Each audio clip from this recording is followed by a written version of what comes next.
Hey, welcome back everyone. I am coming to you here from the beautiful coast of Maine in the Great White North, where the temperatures today won't go over 20 degrees, Fahrenheit that is, not Celsius, because that would be pretty warm. But I do love the cold, so no big deal. Today we're going to talk about setting up a little system that is infinitely simple, yet very, very usable and of excellent quality. The Nikon Zf and pretty much every full-frame Z body mixed with the 28mm 2.8 Z and the 40mm 2.0 Z, so F2Z. You could also use APS-C, but it would change your field of view to what is more like a 35mm and a 60mm. So that's not so bad, but you might, however, want to throw in a cheap Chinese wide-angle lens. That's good quality, of course, if you do want to go that route. In the end, you'll have a minimal system that is compact, yet covers most bases for general landscape photography and even portraiture. And, you know, that's kind of interesting when you talk about 28mm. It's your classic wide-angle lens, right? It borders on ultra-wide, which sort of starts around 24, but closer to 21, I feel like. But for the wide-angle lenses, 28 is like your classic wide-angle lens. You can use it for some documentary work even, because it allows for you to pick up what's going on in the scene, but at the same time, not have a huge amount of distortion on the edges, which you start to see introduced fairly heavily in a 24mm. Anyway, and that's if you're using it for documentary. For straight landscape work, 28 is beautiful. And the 40 is just on the normal side of wide. So 35 being the beginning of wide-angle lenses. 40 gets you closer to 50, which also brings you to a really unique field of view for portraiture. You don't get a lot of distortion. It really gets you away from the distortion level of things. And then you also manage to get, some compression with nice out-of-focus backgrounds, bokeh. Let's watch a location video first where I take this setup out and give it a little run-in, and then we'll talk about it when we return.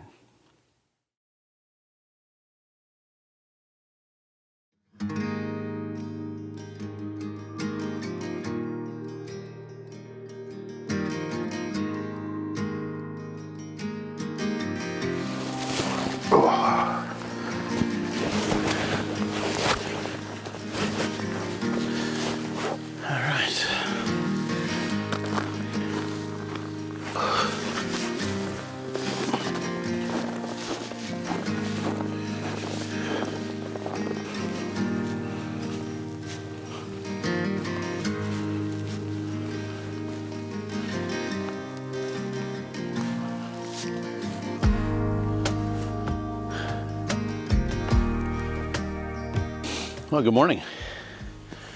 I've come down to a point probably 5 or 6 miles away from most places I shoot.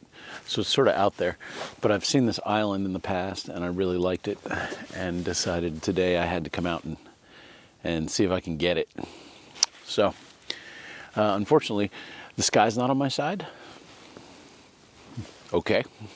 I'll do my best, to get a shot that foreground, midground, background interesting enough that just having the big blue orb will be enough. All right, let me get set up and we'll see what we can pull off. I'm shooting the ZF today. We have 2 lenses and I'll explain my rationale for that in the studio, but we have 2 lenses, a 40 and a 28. Not only are they extremely affordable lenses, but they are extremely high quality. And the 2 focal lengths, I think, if you had to pick 2, it'd be right around these 2. So this first shot I'm going to shoot with the 28, I believe. Let's take a look with the 40. Oh no, the 40 might be the one for this shot. Let's try that 28 and see if that does more of what I'm looking for. So, I'm thinking the past. I'm thinking Texas Leica. the 3 focal lengths, or the 2 focal lengths, those 690 Texas Leicas came in. And for those either digital, the Texas Leica was a big medium format film camera that had a huge 6x9 centimeter negative. It was called the Fuji GW and GSW 690. The version I have is the 3. Anyway, it doesn't matter. What's important here is that camera was actually prized by landscape photographers in the time because the lenses were so good that they were great for landscape work. And the 2 focal lengths that came in was, you guessed it, 28 and 40. So I'm kind of nostalgic for those times as I'm sitting here and photographing with those 2 focal lengths. And I think, and they're equivalent on the 690, by the way. So the focal lengths on the 690 are different, 65 and something else. But I'm pretty excited about this. Pretty excited to shoot in those focal lengths. Anyway, I think I have a shot set up that I like here. So you see here, I have the island taking up the left, almost 2/3 of the frame. We have some mud flats here that have water on them, so they should reflect the island. And on the right, we have boulders. It's a boulder field that leads up to it. So unfortunately, no clouds in the sky.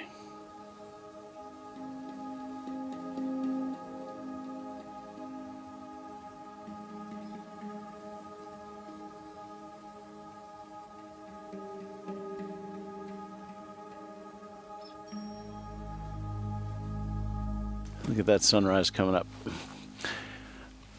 This is why I moved up here. It's just absolutely the most amazing place. Man, I see a bunch of other shots I want to take. So that's what happens. You get set up for one and then you see 5 others. And you hope that the sun doesn't melt the snow so quickly that you can't get the shots you want to get. All right, here we go. We're getting it. The light is popping off.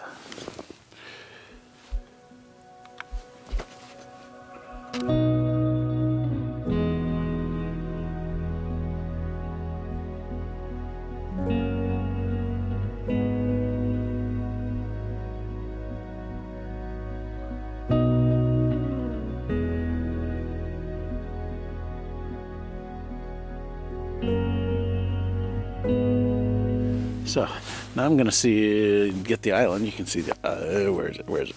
Over there. Over there.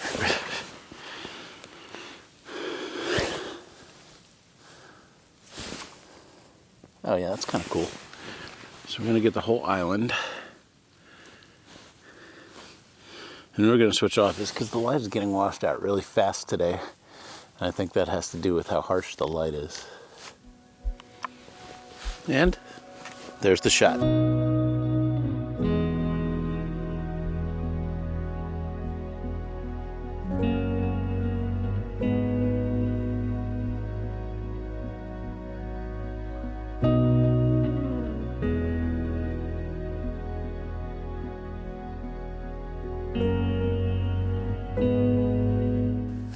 All right. It ain't much, but it's a shot. Let's move on. I want to go get these trees over here. I think I'm going to be switching to the 40mm for that.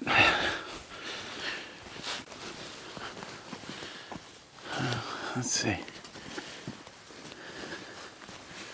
There we go. So I'm interested in these trees coming up out of the bank over here. I think those are going to look really nice through the 40. I'm hoping I guessed my distance from it far enough, because if I didn't, I'm gonna have to move around. Because when you're shooting primes, you gotta zoom with your feet.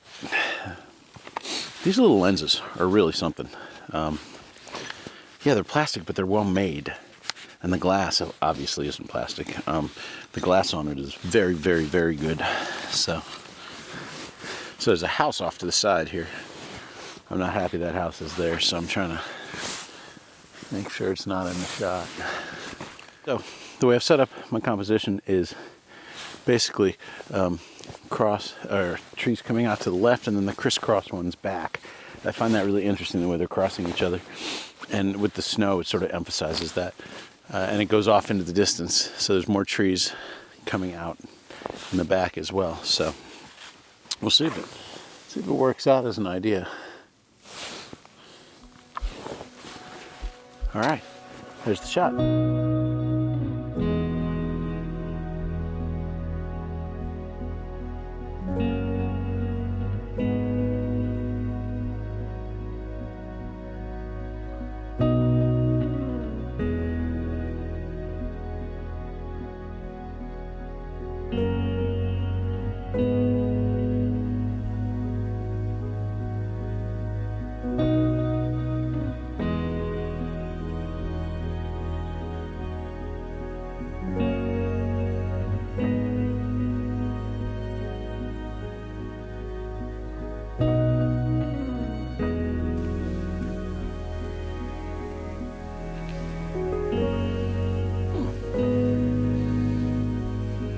Wonder if I can help him. We're gonna find out.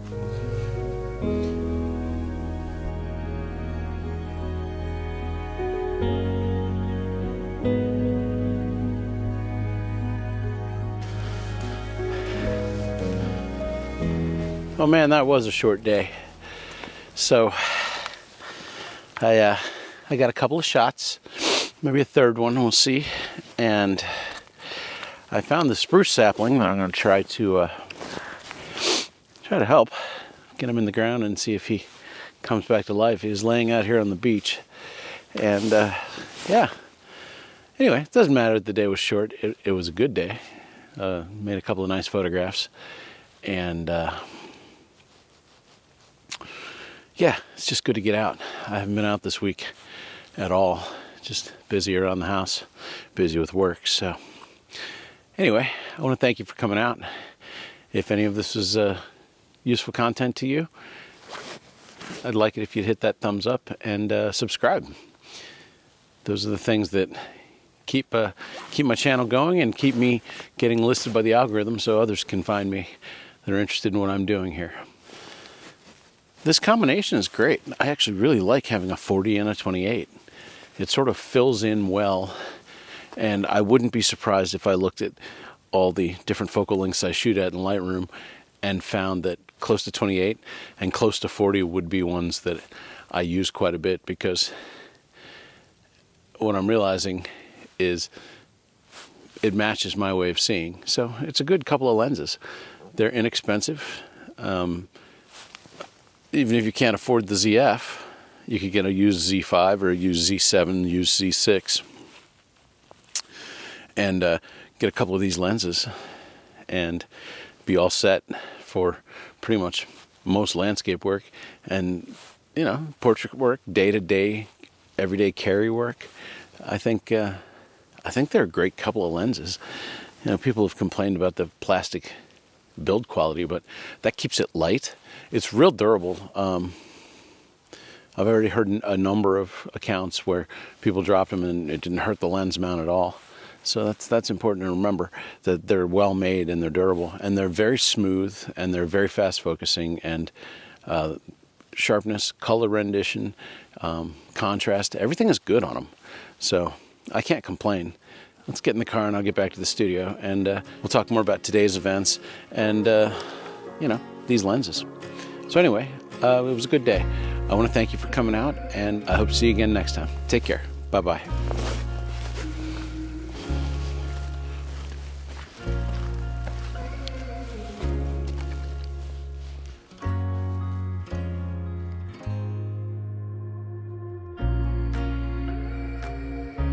So that was a pretty cold morning, and the sky really just wasn't playing ball. But it was really beautiful after the snow, and the light from the clear blue sky is always sharp and lovely, and really contrasty too, which can be good. So what's interesting is that I can't stop thinking about this Fuji GW690 when I think about this setup. In days of yore, when film was what people shot, there was a camera, well, two actually, that became the real love of many landscape photographers. The Fuji GW690 and the Fuji GW-S690. Many owned both of them and had their packs set up just to carry two cameras. Really simple, but a little bulky. I personally would love to own both. I only own one. So these were medium format cameras that shot 120 film and made 8 shots per roll on an insanely large 6x9 centimeter negative. I've owned mine for probably 4 years, and I absolutely love it. I'd love to get a hold of a GSW 690 so I could have the wide angle one too. But that would mean I have an extra $900 laying around, which I don't. So for now, I'll settle with just using this one, which I love. So these cameras came in 2 focal lengths, 65mm and 90mm, which is the one you see here. In equivalent terms, that's 28mm and 40mm on full frame. The same focal lengths that we're discussing today on the ZF. So that said, we'll step out of nostalgia lane and actually talk about this as a real setup for landscape photography. I'm going to run down a list of things I like, and I'm going to run down a list of things I don't like, obviously. Pros and cons. I have to be honest, though. There's not a lot I dislike about these 2 lenses. So let's start. And I'm going to speak about them independently unless I specify, or as a group, unless I specifies otherwise. Because they're basically the same construction, same type of lens, with the same plastic lens mount, etc., etc. So I'm going to speak of them as like, let's just look at them as one. So here's the 28, and I have that in the classic style that goes with the ZF, and here's the 40, which I have in the standard modern Nikon style, which I think looks pretty darn good. I bought both of them used. One was actually an open box, but you can get both of these lenses now for, if you don't mind not getting this classic styled one, you can get it for around $200 in like new condition. MPB, which is a company I buy from frequently, sells them. Things I like. I really like that they're lightweight. They're not going to weigh you down. They're very lightweight, and not cheaply so. They're just, I mean, they're solid. Hear that? That does not sound... See?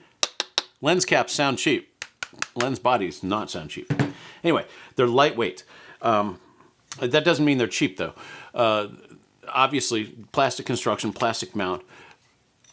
Obviously, the glass is not plastic. That is actual glass. But really very well made. They have an extremely smooth focus ring. And that makes it really easy to do focus pulls. And ergonomically, they're very clean and very simple. No extra nonsense, but there are good and bad things to that. And we'll talk about the bad later. But as for the good, they're beautifully made. They're not unattractive. They look nice. I think they're really, really just nicely made, nicely designed lenses. I love the modern style on Nikon's new lenses. And I love the classic style on the ones they're making for the ZF and the ZFC. Understand now, these look different, but if these were both 28s, they would look... This is the modern one, this is the classic one. Or both 40s, modern and classic. This is the modern 40. I didn't buy the classic 40 because it's like an extra $50, and I didn't need it. And I like the style of the modern ones. They look great. It doesn't bother me at all to throw these on the camera or these on the camera. I'm not that picky. I think they look good. Nice modern and pre-modern design, depending on your model. And really, let's get to the stuff that is the most important, is really, really sharp, contrasty, and have very good image quality. I'm very pleased with the image quality out of these 2 lenses. I can't complain that there's any issue with softness in the corners. I mean, they're pretty much sharp edge to edge and contrasty at any aperture. Micro contrast is good, and like the background out of focus areas, the bokeh, excellent. Like, these are very good lenses. The autofocus is extremely accurate, which also makes them good lenses for video. So we'll chat about the video side for a minute. Are they $2,500 cinema lenses? No, but they're not meant to be. But they would serve a video producer on a budget extremely well. The image quality out of them is great. I don't know if you noticed last week, but I shot the entire video on the 40, and at least the studio part, and I thought it was great. I had no problems with it. So, focus breathing is minimal. And the flare resistance is excellent. I point it at the sun all the time. It looks great. So no issue there. Overall, I really like the lenses. Now, let's talk about the negative side of things. Most of these are nitpicks, but we're going to talk about them anyway. So, number one, lack of an aperture ring. Come on, Nikon. Why didn't you put an aperture ring on here? Actually, that's not really that huge a deal to me. It would be nice. But at $300, it seems like you could have put an aperture ring on it. Lack of an AF-MF switch.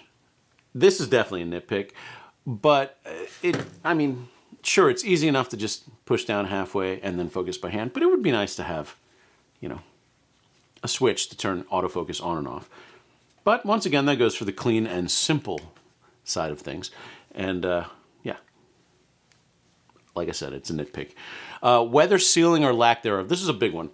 I don't feel like it would have been so hard for Nikon to put a little bit of weather sealing into these. Okay, so there is a lip, and it goes tightly down on the lens mount. So no, there's no rubber gasket on the back, but I don't think dust and moisture are going to get into this very easily. But I really do wish they were weather sealed. I have used them out in the rain and didn't have any issues. Water ingress is not a thing, but they're also not going to call these weather sealed because they don't want to have you come back at them and say, "Oh, water got in my lens," because I don't think they are that weather sealed. So you just have to be careful there. Not that big a deal though. Let's see. Here's the main one. I think is a big deal. Lack of a lens hood. Why, Nikon? Why no lens hood? At $300, it should have a lens hood in the box. But it doesn't. But let me tell you how I get around that. I literally am using the Nikon HN1 on the 28mm, which is still manufactured. So you can get this for about 24 bucks. It's a great little lens hood made for a 28mm lens. It screws right on and actually looks like it belongs on there. Right? Excellent. And for the 40mm, I use a lens hood you can't get anymore. And unfortunately, you have to find it on eBay. You can get them. They're just on eBay used. But it's the rubber lens hood called the HR4. But see, they collapse. It collapses. And then when you need to use it, you can just pop it out. So it stays out of the way. Your lens cap goes right on it. And you're good. Good to go. And that works excellently. So you can get aftermarket lens hoods, but Nikon, why didn't you put a lens hood in the box? All right. So overall, I feel like Nikon really knocked it out of the park with these two lenses. They're affordable, they're lightweight, excellent image quality, and in the end, I don't think you can go wrong with them. And for setting up a nice budget setup, where maybe you don't have the ZF because that's a $2,000 body, yes, but you bought a used Z5 for 700 bucks and you need a couple of lenses and you buy these for 200 bucks a piece used, and now you've got a full setup for just over $1,000 that will make very, very high quality images. And so I do plan on doing a video in the future, and let me know what you think down in the comments below. But I'm trying to see on MPB, which is who I use for buying used stuff frequently. I'm trying to get them to work with me and send me out a Z5 that is their like most beat up one, because you know they have different levels. So like good quality, good condition. Sorry, they have good condition. They have excellent condition. They have like new condition, right? I want the one that's just in good or like passable condition. That's not a parts camera, and I want them to send it to me because I think it's going to be about 700 bucks for a Z5. And then these guys I did buy from MPB. Have those, and get that $1,100 setup and just take it out for a spin. See how well it works. Like, I think that Z5 has an excellent image quality. It's 24 megapixels. It's a small, compact. It's slightly smaller than your other full frames, but it's still a full frame sensor and has very good image quality. So I think that could be an interesting video in the future. Let's see if I can set that up. So overall, I do love these lenses. I love it on the ZF. Makes a great little ultra lightweight combination. I mean, look at this. 2 lenses and a body. Almost no weight. Oh, and you know, earlier I didn't even get a chance to show you what these look like because my battery died, and so we never did get it. Is it focused finally? There it goes. So these are nice looking little lenses. This is the classic one. Like I said, mechanically the same to the modern one, just different looks. and you will pay more for this. Even though they're supposed to be the same price, everybody's charging more for the classic style because everybody wants it. And here is the 40mm, and this is in the modern style, which I actually quite like. I think it's a really good looking lens. So yeah, ergonomically they're nice lenses, and looks and ergonomics. Good stuff. So, like I said, Nikon knocked it out of the park, and I got to talk about my Texas Leica, my GW690. I love this camera. I'm going to do another video on this, going out with this guy again soon. Yeah, these fixed lens, I get it, but the lens is so good on these, and the quality coming out of this negative is so wonderful. We're going to have a full-on video of this pretty soon, I think. Trying to figure out what I want to go out and shoot with it. Whether I want to do color or black and white. Film's gotten so expensive.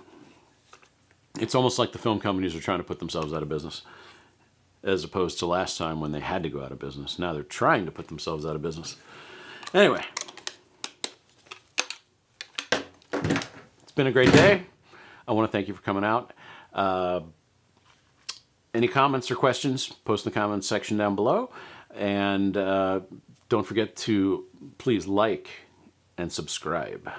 Doing the thumbs up gets me listed by the algorithm, and subscribers also gets me listed, but it also makes the channel grow.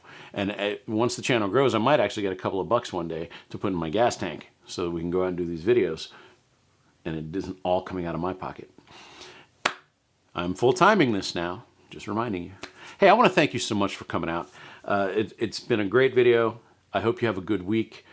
I hope the weather hasn't been too horrible on you. We basically had some really, really doozy storms here that like destroyed a lot of things, like major nor'easters, and a couple of snowstorms just in the last 15 days. So, and 3 days that were 50 degrees. So, you know, climate's doing crazy things. Anyway, thanks for coming out. I appreciate you more than you know. And I will see you again next week. Bye-bye.